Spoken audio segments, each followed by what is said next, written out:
नमस्कार, मैं अभिषेक श्रीवास्तव और आप देख रहे हैं लोकनाथ।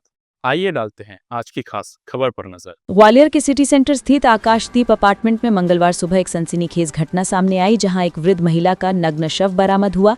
शव की पहचान पूर्व सीएमएचओ डॉक्टर सीडी शर्मा की पत्नी अनीता शर्मा के रूप में हुई है, जो घर में अकेली रहती थी। पुलिस के अनुसार शव लगभग 5 से 6 दिन पुराना बताया जा रहा है।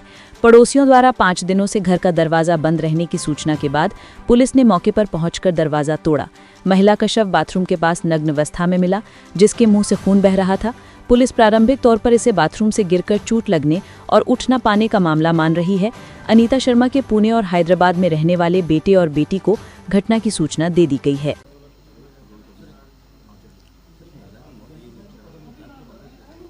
ये थाना यूनिवर्सिटी का मामला है, जिसमें सिटी सेंटर पर एक आकाशदीप अपार्टमेंट है, जिसके पड़ोसियों की एक सूचना आई थी कि कई दिनों से जो अनीता शर्मा नाम की महिला हैं वो बाहर दिखाई नहीं दे रही हैं, उनका गेट भी बंद है।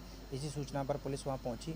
जब पुलिस ने देखा कि अंदर से लॉक लगा हुआ है, सारे जो दरवाजे खिड़की हैं वो लॉक से बंद हैं, तो जो संबंधित उनका जो रिश्तेदार थे, उनके जो भाई थे और उनके जो बेटे थे, उनको कॉल किया गया, जो कि पुणे में रहते थे। उनका कहना था कि मेरी भी कई दिनों से लोग बात नहीं हुई। उनकी बेटी को भी कॉल किया गया, जो कि हैदराबाद में रहती हैं। उनका भी ये कहना था कि 5-6 दिन से मेरी बात नहीं हुई है। तो फिर उनके बेटे के जो ससुराल बच्चों वाले थे, उनके सामने बुला करके जो है दरवाज़ा तोड़ा गया, तो देखा गया कि उनका जो है वो मृत अवस्था में पाई गई और काफ़ी ऐसा लग रहा था कि 4-5 दिन पहले उनकी मृत्यु हो गई थी।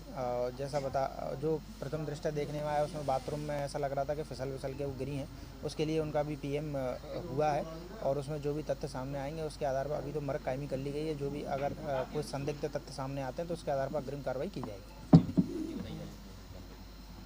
जी, वो रिटायर्ड सीएमएचओ थे, जो कि पहले ही जिनकी डेथ हो चुकी है। वो स्वयं जो इनकी पत्नी थी अकेली यहाँ रहती थी और इनकी जो बच्ची थी वो हैदराबाद में रहती थी और बच्चा एक जो लड़का है वो पुणे में रहता था। तो ये ज़्यादातर किसी से संपर्क नहीं रखती थी, पड़ोसियों से भी इनकी कमी बातचीत होती थी।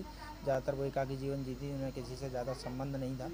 इसी को लेकर के कई दिनों तक इनका जो है पता नहीं चला कि फ्लैट में क्या स्थिति है, और जो भी जानकारी आई उसके आधार पर हम लोगों ने फिर आगे कार्रवाई की। ऐसे ही वीडियोस को देखने के लिए आप लोकनाथ के YouTube चैनल को सब्सक्राइब करें। साथ ही लोकनाथ के अन्य सोशल मीडिया हैंडल्स जैसे कि फेसबुक और इंस्टाग्राम को भी आप फॉलो कर सकते हैं।